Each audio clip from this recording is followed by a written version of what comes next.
Hello guys and girls, स्वागत है आपका एक और न्यू वीडियो में। और ब्लडी मून चैनल पर आज आप देखने वाले हो 2024 में ही आई Malayalam fantasy horror movie Bramayugam को। इस चैनल का नाम लोगो सब मैंने चेंज कर दिया, जिसके बारे में वीडियो के एंड में बात करेंगे, क्योंकि नए व्यूअर्स को मेरी बकबक सुनने में कोई दिलचस्पी नहीं होगी। इसलिए जो जानना चाहते हैं वो बने रहना लास्ट तक। ब्रेकडाउन अच्छा लगे तो सब्सक्राइब जरूर से करना, क्योंकि इस चैनल पर आपको ऐसे ही हॉरर कंटेंट देखने को मिलते रहेंगे। और अगर आपको ये मूवी हिंदी में देखनी है तो टेलीग्राम चैनल का लिंक आपको नीचे मिलेगा, उसे ज्वाइन कर लेना। वैसे मैं रेकमेंड करूंगा कि अगर आपके पास थोड़ा एक्स्ट्रा समय है तो आप पहले मूवी को ही देखो, क्योंकि ऐसी मूवीज जल्दी बनती नहीं, खास करके इंडिया में। और उसके बाद अगर मूवी में कुछ समझ ना आए तो ब्रेकडाउन तो देख ही सकते हो। इसके राइटर और डायरेक्टर वगैरह के बारे में बात करेंगे वीडियो के एंड में। और हाँ, क्योंकि ये एक फैंटेसी हॉरर है तो लेट्स वॉच समथिंग स्कैरी।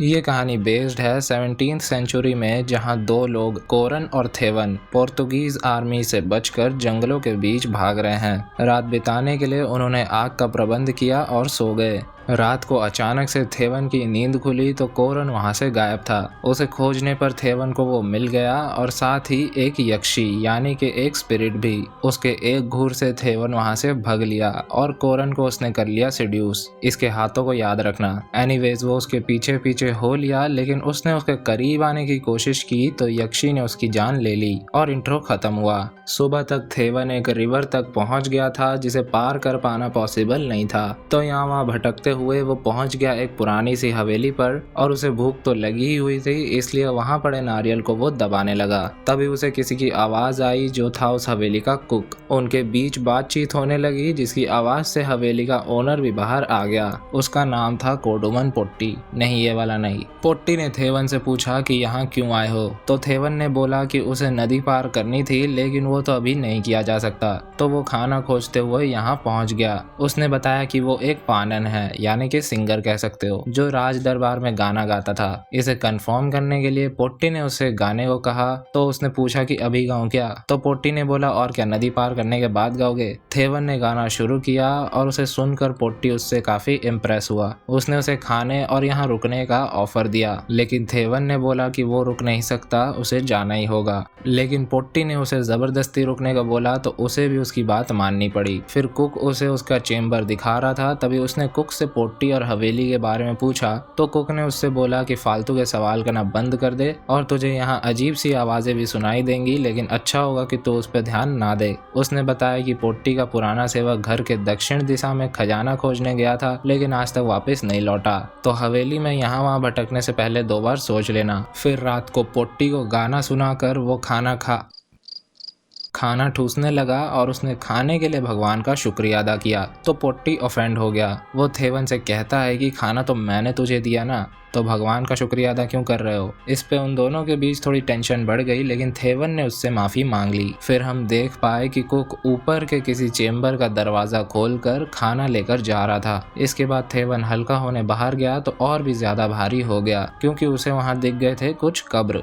कुछ नहीं, कुछ ज्यादा ही थे। उन्हें देखकर वो घबराते हुए अंदर आया तो उसे ऊपर से जंजीरों की आवाज आने लगी। कुक की बातों को नकारते हुए वो ऊपर की तरफ चल दिया। ऊपर उसे खाना दिखा जो लेकर आया था कुक थोड़े देर पहले, और एक जंजीर भी दिखी जो जा रही थी एक और चेम्बर में, लेकिन वो वहां गया नहीं। अगले दिन वो उठा तो देखा कि पोट्टी खेल रहा था द्यूत का खेल। अगर आप महाभारत की स्टोरी जानते हो तो इस गेम को भी अच्छे से जानते होगे। पोट्टी ने उसे साथ खेलने को बुलाया, लेकिन शर्त ये थी कि थेवन को कुछ दांव पर लगाना होगा। थेवन ने बोला कि उसके पास इस धोती के अलावा और है ही क्या। पोट्टी ने बोला कि तुम्हारे पास है तुम्हारा समय, तुम उसे दांव पर लगाकर खेलो। अगर जीत गए तो चले जाना, और अगर हार गए तो तुम्हें अपना सारा समय यानी कि सारी जिंदगी इसी हवेली में बितानी पड़ेगी। और साथ ही उसने थेवन को उसके यहाँ तक पहुँचने के सफर का लेखा जोखा भी बता दिया, जो थेवन ने उसे कभी बताया था ही नहीं। वो सोच रहा था कि इसे कैसे पता ये सब। इन सारी बातों को सुनकर थेवन ने खेलने से मना कर दिया, तो पोट्टी ने उससे पासे वापस मांग लिए। लेकिन जैसे ही थेवन ने पासे उसे पकड़ाए तो पोट्टी ने अपना हाथ हटा लिया, जिसके चलते पासे बोर्ड पर गिर गए और अब वो गेम में इन्वॉल्व हो चुका था।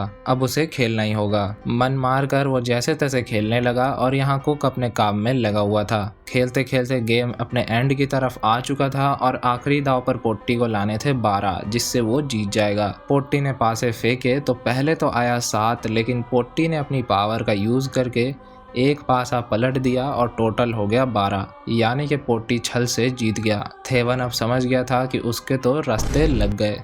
फिर वो रसोई में गया तो कुक पोट्टी की बेइज्जती कर रहा था, तो थेवन ने बोला कि मालिक का मजाक का उड़ा रहे हो। कुक ने बोला थोड़े दिन रुक तो खुद मालिक को उड़ाना चाहेगा। फिर रात को खाते समय थेवन पोट्टी के खा लेने का इंतजार कर रहा था, तो पोट्टी ने बोला कि खा लेने तो तेरी माँ को तेरी चिंता होगी। इतना सुनते ही उसके खड़े हो गए कान। उसने बोला मैंने तो आपको कभी मेरी माँ के बारे बताया ही नहीं। तो पोट्टी ने बोला बताया तो था। थेवन ने कहा अच्छा हो सकता है मैं भूल गया हूँगा। पोट्टी ने थेवन से बोला कि वो कुक तुम्हें परेशान तो नहीं करता। थेवन ने बोला नहीं। फिर उसने पूछा कि वो मेरे बारे कुछ कह रहा था क्या। थेवन हिचकिचाते हुए बोला नहीं तो कुछ भी नहीं। पोट्टी ने उससे बोला कि मेरे पुराने सेवक को कुक ने अजीब अजीब सी चीजें बोलकर बहका दिया था, जिसके वजह से मुझे उसे मारना पड़ा। ये बात वो उसे कुक के खिलाफ भड़काने के लिए तो कह ही रहा था, साथ ही उसे वार्निंग भी दे रहा था कि अगर उसने उसकी बात नहीं मानी तो उसका क्या अंजाम होगा।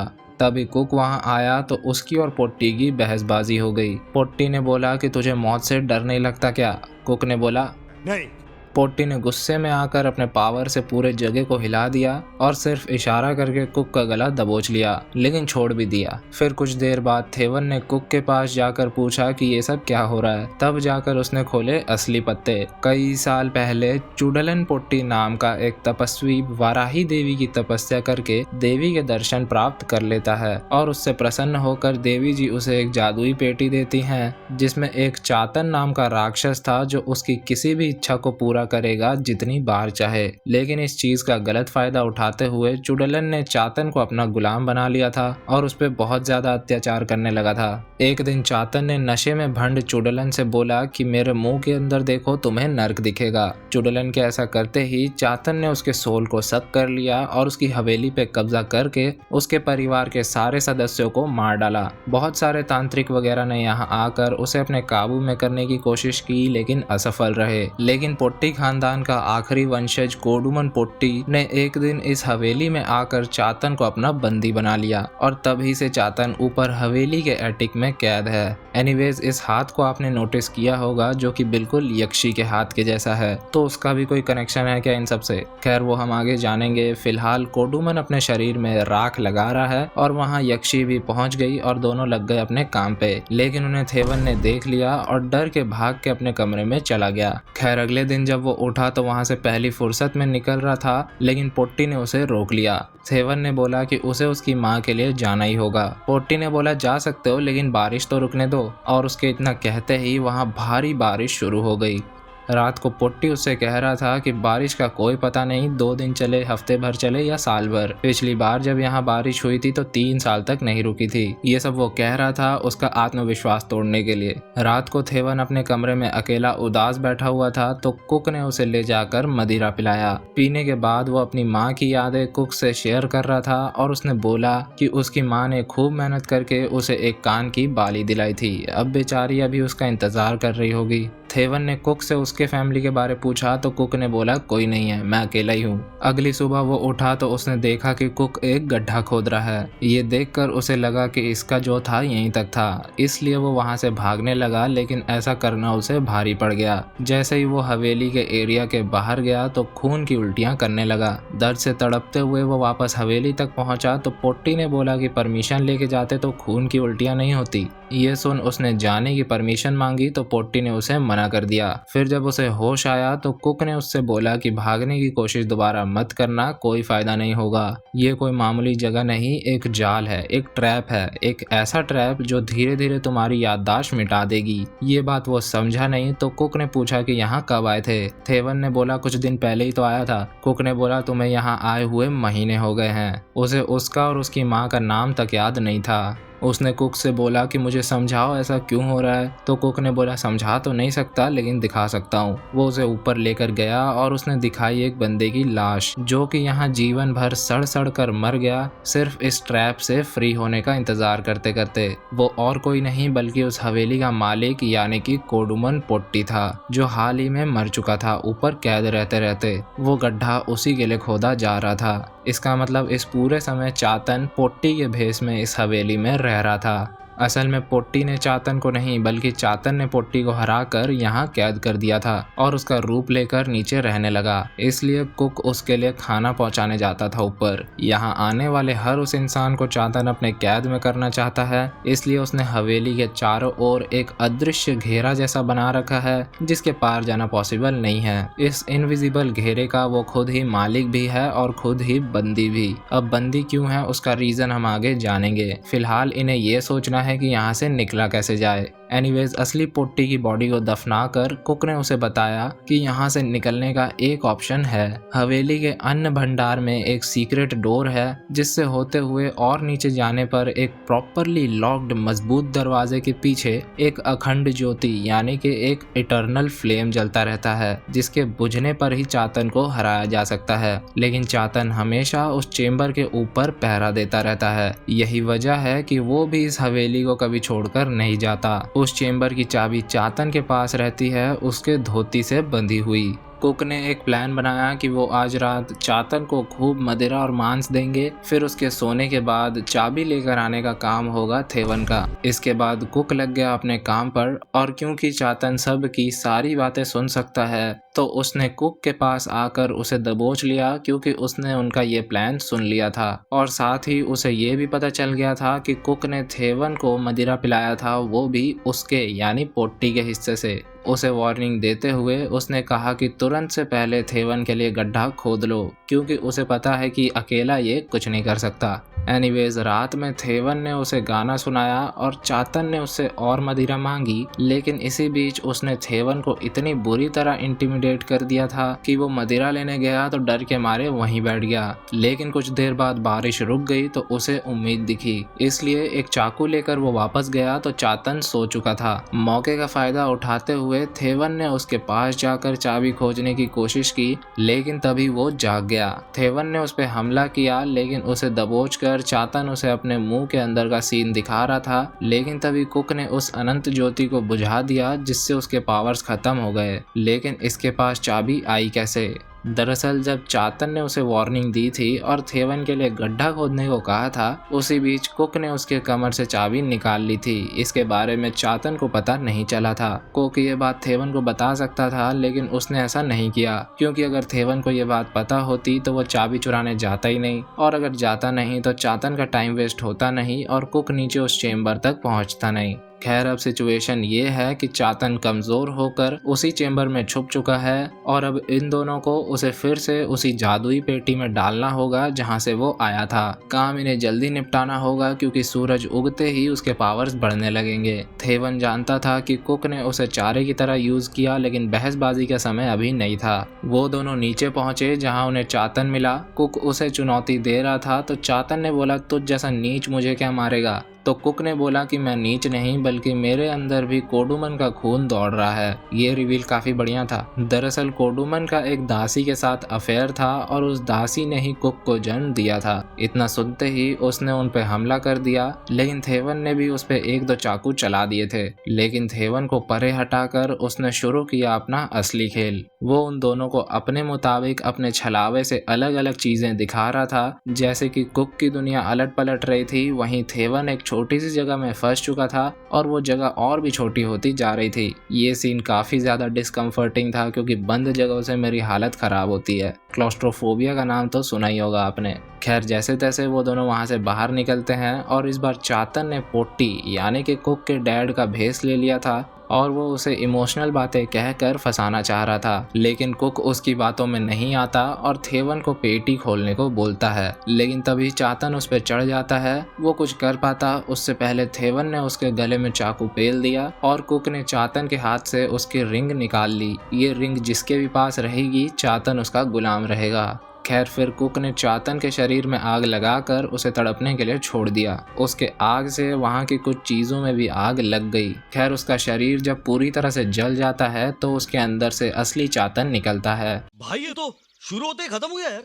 थोड़ा सा दहाड़ कर वो कोने में जाकर छुप गया। कुक उसे बाहर बुलाकर कहता है कि मैं अब तुम्हारा मालिक हूँ। थेवन ने उसे अंगूठी पहनने से मना किया क्योंकि किसी को तो ये साइकिल रोकनी पड़ेगी ना, नहीं तो हमेशा थेवन जैसे लोग पोट्टी जैसों का शिकार बनते रहेंगे। लेकिन कुक नहीं मानता, इसलिए दोनों आपस में भिड़ गए। उन दोनों के भिड़ंत के बीच अंगूठी वहीं पर गिर गई। दोनों ने एक दूसरे को बिछा रखा था और चातन आराम से शो देख रहा था। थोड़े स्ट्रगल के बाद थेवन ने उस अंगूठी को उठा लिया, लेकिन जगह पर हर तरफ आग फैल जाने के कारण वो चेम्बर ढह गई। अगली सुबह वहां से थेवन बाहर आया और वो हवेली को छोड़ छाड़ कर भाग रहा था, लेकिन तभी कुक उस पे चढ़ गया और उसने उसे मारा तो उसे कुछ दिखा। थेवन के कान की बाली जो वो अपने लेफ्ट कान में पहना करता था वो वहां नहीं थी, बल्कि वो थी उसके दूसरे कान में। उसने उसके हाथ में रिंग देख ली और तभी हम भी देख पाए कि थेवन तो हवेली के अंदर मलबों के नीचे दबकर मर चुका है। इसका मतलब ये भेड़ की खाल में भेड़िया है, मतलब चातन ने उससे रिंग लेकर उसी का भेस ले रखा है। कुक ये सब समझ गया था, इसलिए वो भागता है, लेकिन तभी उसे एक पोर्चुगीज सोल्जर गोली मार देता है और कुक का काम हो गया। फिर वो सोल्जर्स हवेली की तरफ बढ़ गए। इधर चातन को दिखाते हैं जिसे पानी में पोट्टी का रिफ्लेक्शन दिख रहा था और हाथ पैर धोकर वो वहां से चल दिया और मूवी खत्म हुई एक सीक्वल की उम्मीद के साथ। लेकिन रुको, अभी वीडियो खत्म नहीं हुई है। चैनल के नाम और लोगो को चेंज करने का एक मेजर रीजन था जो कि मैं फ्यूचर में फिर कभी एक्सप्लेन करूंगा। शॉर्ट में बताऊं तो पुराना नाम काफी बेसिक सा था और मुझे उसे वैसे भी चेंज करना था तो कर डाला। अगर आपने लेट्स एक्सप्लेन चैनल को सब्सक्राइब किया था तो ये वही चैनल है। ओल्ड वीडियोस अभी भी पड़े हुए हैं चैनल पर। वापस आते हैं मूवी पर। तो मूवी में काफी सारे ट्विस्ट एंड टर्न्स थे और साथ ही कुछ सवाल भी। पहले बात करते हैं ट्विस्ट के बारे में। पहला और सबसे बड़ा ट्विस्ट वही था जब कुक ने थेवन को चातन की सारी सच्चाई बताई थी। फिर कुक ने प्लान में चेंज करके उसे धोखा दिया था। फिर जब कुक भी रिंग के लिए लड़ने लगता है तो किसी ने भी एक्सपेक्ट नहीं किया था कि वो ये सब चातन को अपने काबू में करने के लिए कर रहा था। और फिर आखिरी ट्विस्ट था थेवन का मर जाना और चातन का जिंदा बच के थेवन के रूप में बच निकलना। कुछ सवाल भी थे जिनके बारे में बात करें तो सबसे पहला सवाल ये है कि यक्षी कौन थी और इन सब से कनेक्टेड कैसे थी, और दूसरा ये कि चातन जब थेवन के रूप में बाहर जा सकता है तो वो पोट्टी के भेस में इतने सालों से इस हवेली में क्यों बैठा हुआ था। पहले वाले का जवाब है मेरे हिसाब से, जो मुझे लगता है वो ये है कि हो सकता है उस जादुई बॉक्स से यक्षी चातन के साथ आई हो, क्योंकि आपको ये सीन तो याद ही होगा। और वो हो सकता है कि चातन की पत्नी हो। चातन के लिए गुलाम का जुगाड़ वो ही करती होगी, उन्हें राह भटका कर। दूसरे सवाल का जवाब हो सकता है कि चातन हमेशा से उनकी सारी बातें जानता हो और उसने जानबूझकर खुद को पोट्टी के रूप में मरने दिया ताकि वो यहाँ से फ्री होकर जा सके, क्योंकि उस अनंत ज्योति के चलते वो भी यहीं कैद था। अगेन ये सिर्फ मेरी थ्योरी है, ऐसा कुछ भी मूवी में या इंटरनेट पर क्लियर नहीं किया गया। खैर मुझे लगता है कि इसका सीक्वल आएगा और उसमें हमें हमारे जवाब मिलेंगे। इसके डायरेक्टर हैं राहुल सदाशिवन और इसे 27.73 करोड़ के बजट में बनाया गया था, जिसके बदले में इसने कमाए थे 85 करोड़ रुपीस। लिटरली हर एक्टर ने अपने कैरेक्टर को बखूबी प्ले किया और ये मूवी आपको हॉरर तो देती है और हॉरर से ज्यादा एक सिनेमा का एक्सपीरियंस दिलाती है। इसका slow subtle direction, camera work इसकी कहानी को आराम से धीरे धीरे आगे बढ़ाता है, ट्विस्ट रिवील करते हुए। इसलिए यह मूवी 2.25 घंटे की है, लेकिन पेशेंस रखोगे तो फल मिलेगा मूवी के एंड में। खैर गाइज एंड गर्ल्स, ये था इस साल की एक blockbuster Malayalam horror movie Bramayugam का ब्रेकडाउन। मुझे उम्मीद है आपको पसंद आया होगा। आया तो लाइक सब्सक्राइब किए बिना मत जाना, वरना यक्षी के दर्शन हो जाएंगे। वेल अब आपका हॉरर होस्ट एंड घोस्ट अब आपसे मिलेगा एक न्यू वीडियो के साथ। तब तक के लिए बाय बाय।